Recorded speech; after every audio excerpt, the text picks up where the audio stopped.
성경에는 태어나기도 전에 이름이 미리 지어지거나 알려진 인물이 6명 나옵니다.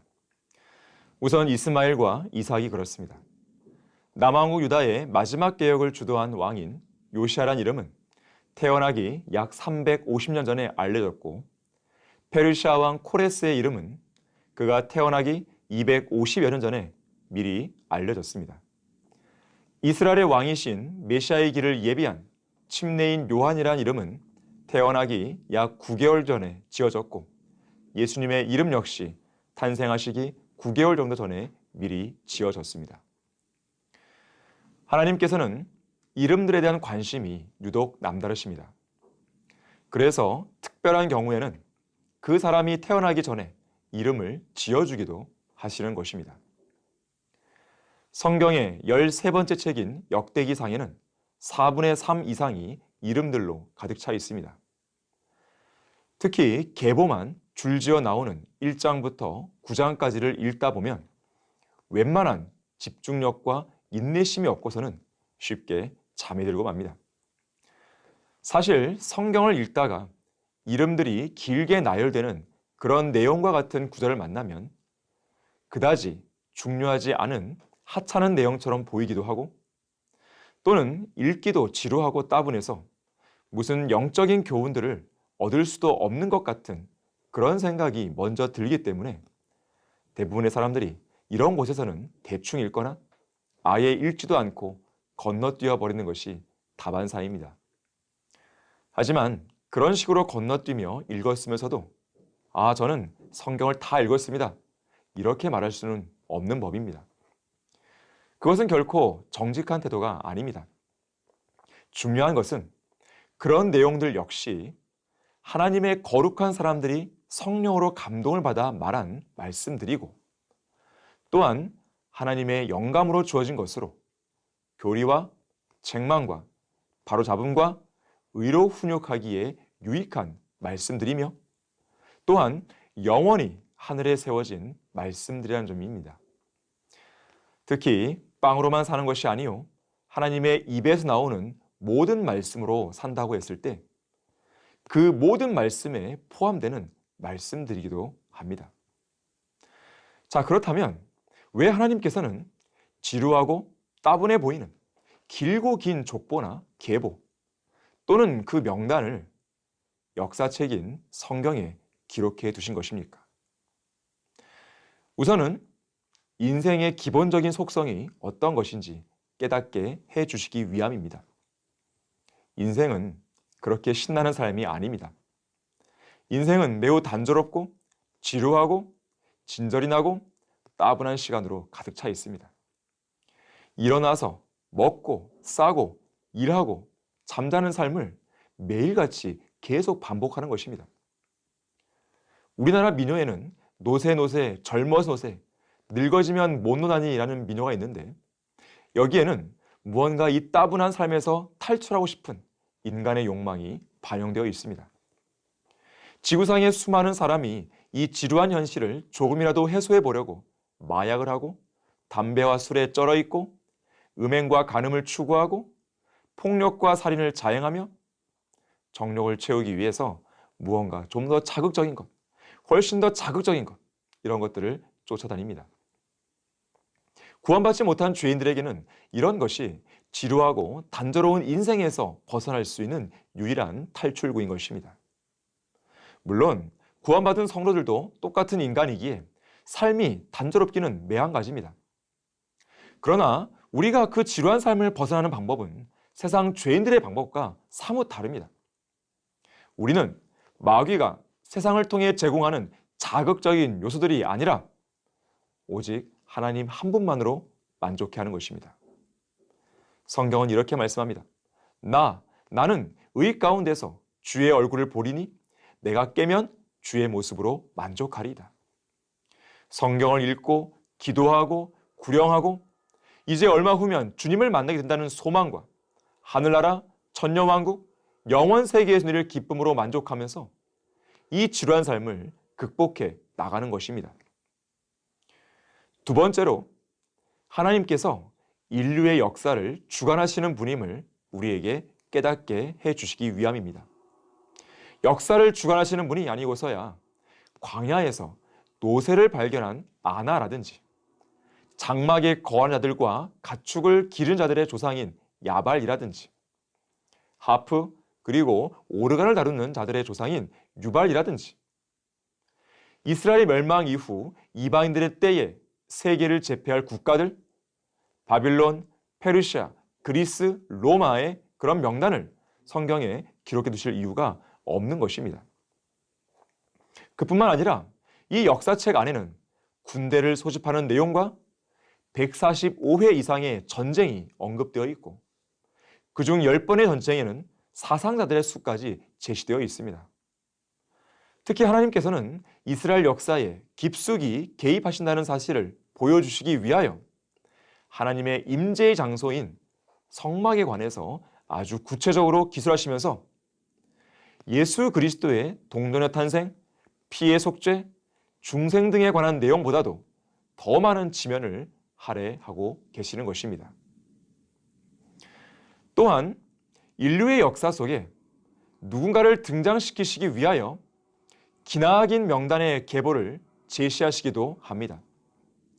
일례로 유대인들의 조상인 아브라함을 등장시키기 위해서 셈의 계보를 제시하셨고 또한 이스라엘을 출애굽시킬 구원자 모세를 언급하시기 위해서 레위의 계보를 기록하기도 하셨습니다.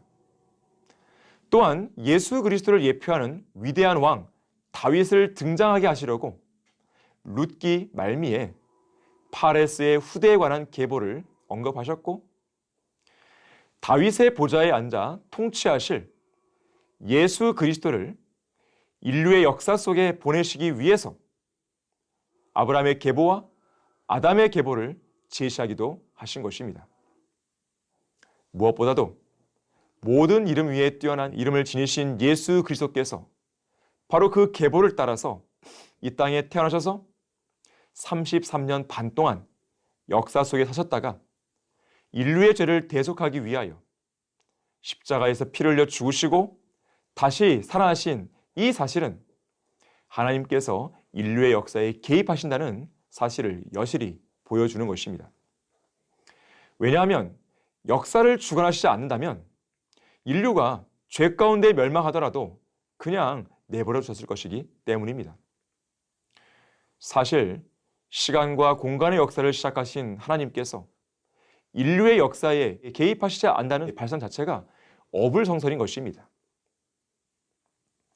마지막으로 구원받은 성도들의 이름이 하늘의 생명책에 기록되어 있다는 그 사실을 깨닫게 해주시기 위한 것입니다. 하나님께서는 아무 이름에나 관심을 두시지 않습니다. 오직 그분의 아들이신 예수 그리스도와 연관된 사람들의 그 이름들에만 특별한 관심을 표명하시는 것입니다. 그렇다고 관심만 가지시는 것은 아니며 그들의 이름을 기억하셔서 영원히 세워져 있는 하나님의 말씀, 곧 성경에 기록해 두셨습니다. 예수 그리스도의 제자들의 명단이라든지 교회 시대에 주님을 가장 신실하게 섬긴 사도 바울과 그의 동역자들의 명단, 히브리서 11장에 나오는 믿음의 용사들의 명단 등을 기록하신 것입니다. 하나님의 말씀인 성경은 영감으로 주어진 책이기에 성경에 기록된 이름들 역시 영감으로 주어진 말씀들입니다. 이 이름들에 더하거나 빼거나 할 수 없으며 결코 변경시켜서는 안 되는 이름들입니다. 아무리 그 이름들이 세상이 보기에는 너무나 평범하고 가장 대수롭지 않은 자들의 이름들일지라도 하늘과 땅이 사라져도 영원히 남아있을 이 책에 영원히 기록되어 있어야 할 영원한 이름들이라는 사실을 유념해야 하는 것입니다. 특히 에베소서 3장 15절에서는 하늘이나 땅에 있는 모든 하나님의 가족, 그러니까 매 시대, 매 경륜 속에서 구원받은 성도들로 이루어진 모든 가족에게 하나님께서 이름을 부여해 주셨다고 말씀하고 있습니다. 특히 하나님께서는 구원받은 성도들의 이름을 하늘에 있는 영원한 생명의 책에 기록해 두셨습니다. 성경은 살아있고 활력이 있는 책이자 영원히 거하는 하나님의 말씀으로서 인류에게 생명을 주는 생명의 책입니다. 또한 성경과 생명의 책은 모두 많은 이름을 담고 있습니다. 그렇다면 여러분의 이름은 생명의 책에 기록되어 있습니까? 반드시 기록되어 있어야 합니다. 그렇지 않으면 누구든지 생명의 책에 기록되지 않은 자는 불못에 던져지더라 라는 이 말씀대로 영원한 저주를 받게 됩니다. 내가 유오디아에게 권하며 순두케에게도 권고하노니 주 안에서 같은 생각을 가지라. 내가 또한 참된 동지인 너희에게 청하노니 복음 안에서 나와 함께 애쓰고 또 클레메와 나의 다른 동료들과도 함께 수고한 이 여인들을 도우라. 그들의 이름이 생명의 책에 있느니라. 바울은 구원받은 그 두 여인의 이름이 생명의 책에 있다고 마치 그것을 실제로 본 것처럼 말하고 있습니다. 사실 우리는 우리의 이름이 생명의 책에 기록된 것을 실제로 본 적은 없습니다. 하지만 구원받은 우리는 우리의 이름이 생명의 책에 기록되어 있다는 것을 확신할 수 있습니다. 어떻게 그것이 가능합니까? 그것을 어떻게 증명할 수 있습니까? 성경에 그렇게 쓰여 있기 때문입니다. 다시 말하자면 성경대로 우리의 죄를 제거하신 어린 양이신 예수 그리스도를 믿고 구원받은 사람은 영원한 생명을 얻었고 또 그 이름이 어린 양의 생명의 책에 분명하게 기록되어 있는 것입니다. 여러분은 이 시간 죽으면 어디로 가는지 확실하게 알고 있습니까? 오늘날 지구상의 80억 명의 사람들 중에 이 사실을 확신하고 사는 사람은 극히 드뭅니다. 여러분은 어떻습니까? 그에 대한 확신이 없다면 지금 바로 예수 그리스도를 개인의 구주로 믿고 영접하십시오. 성경은 말씀합니다. 누구든지 주의 이름을 부르는 자는 구원을 받는다고 말씀하신 것입니다. 이 약속에 따라서 여러분이 이 시간 예수 그리스도를 믿고 구원 만나면 여러분의 이름은 영원한 어린 양의 생명의 책에 기록될 것입니다. 감사합니다. 이 방송을 보고 구원을 받기 원하시거나 진리의 말씀을 더 알고 싶은 분들은 서울 전화 2665-3743, 2665-3743 성경침례교회로 문의 주시면 됩니다. 또한 인터넷 홈페이지 성경침례교회를 검색하시면 다양한 서적들과 사역들을 만나보실 수 있습니다.